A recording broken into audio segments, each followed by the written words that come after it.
అరుదైన ఉత్తరవాహిని గోదావరి నది, నల్ల బంగారం, ఖనిజ సంపద, శతాబ్దాల సాంస్కృతిక వైభవం ఇవన్నీ చెన్నూరు సొంతం.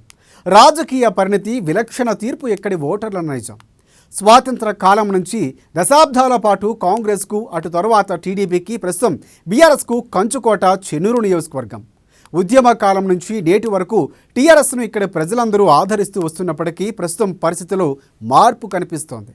రాజకీయం రసవత్తరంగా మారుతున్న నేపథ్యంలో రాబోయే ఎన్నికల తర్వాత ఇక్కడ పీఠాన్ని అద్రోహించేది ఎవరన్న ఉత్కంఠ నెలకొంది. రాజకీయ చైతన్యం మెండుగా ఉన్న చెన్నూరు నియోజకవర్గంపై అమ్మా న్యూస్ ప్రత్యేక కథనం.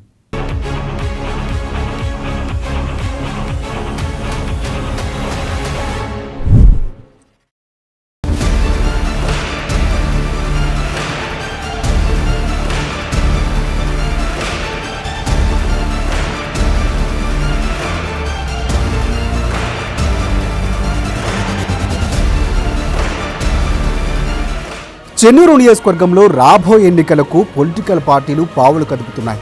ఎన్నికల కథనానికి కసరత్తులు ప్రారంభించాయి. బీఆర్ఎస్ పార్టీకి సంబంధించిన టికెట్లు ఆశించడం కంటే కాంగ్రెస్ టికెట్లు ఆశిస్తున్న వారే అధికంగా ఉండడం మారుతున్న రాజకీయాల పరిస్థితులకు అర్థం పడుతోంది. కేంద్ర రాష్ట్ర ప్రభుత్వాలైన బీజేపీ, బీఆర్ఎస్ తరఫున ఇద్దరేసి అభ్యర్థులు రేసులో ఉన్నారు. కానీ కాంగ్రెస్లో మాత్రం ఆశావాహులు నలుగురికి పైగా ఉండడం గమనార్హం.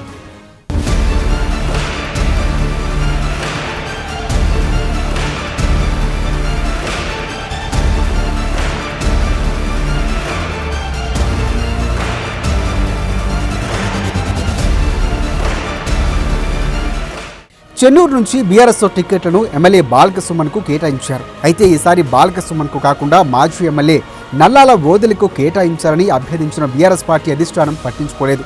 ఇక బీజేపీ తరఫున మాజీ ఎంపీ గడ్డం వివేక్, శ్రీనివాసులు టికెట్ను ఆశిస్తున్నారు.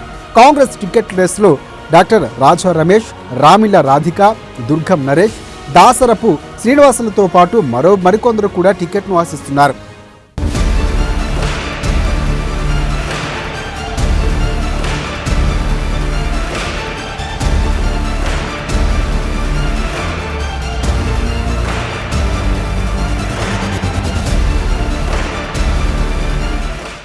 ఇక చెన్నూరు కంచుకోటపై గులాబీ జెండా రెపరెపలాడేందుకు బీఆర్ఎస్ నేతలు వ్యూహాలు రచిస్తున్నారు.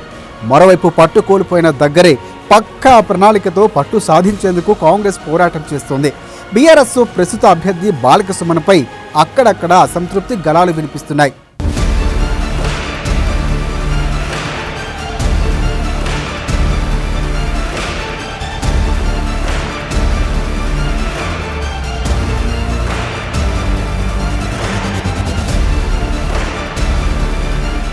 చెన్నూరు రాజకీయాలు క్రమంగా హీటెక్కుతూ ఉన్నప్పటికీ కాంగ్రెస్, బీజేపీ పార్టీల నుంచి ఎవరు బరిలోకి దిగుతారనేది మాత్రం ఉత్కంఠంగా మారింది.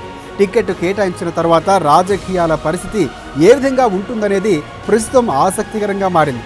మరోవైపు స్థానికంగా మారుతున్న పొలిటికల్ సీన్ వెరసి రాబోయే ఎన్నికలు చెన్నూరులో రంజుగా ఉంటాయనడంలో ఎలాంటి సందేహమూ లేదు.